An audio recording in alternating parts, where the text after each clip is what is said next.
How do you handle slackers in a group project? My friends and I chose to have an English elective since we heard it was really easy to pass the class.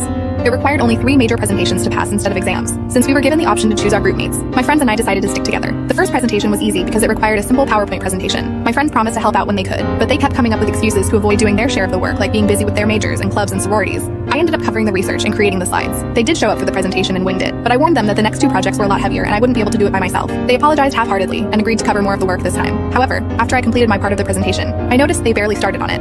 I felt really angry, but I found it hard to confront them since they were my friends. Finally, the last project was assigned, and rather than a PowerPoint, it required a video and an individual printed essay. I begged my friends to help me out with the video. Instead, they got angry at me for constantly bugging them about a minor elective. I was devastated at how they treated me. For them, it was a simple elective because they could actually afford college. But for me, my grades seriously mattered because I was on a scholarship. So I started the work early and accomplished it all on my own without splitting up the parts. When they asked me about the project a week before the deadline, I told them not to worry since I completed it for the group. However, they forgot about the individual essay that was meant to be submitted to the professor a day before the deadline. So in the end, they failed and had to retake the class without my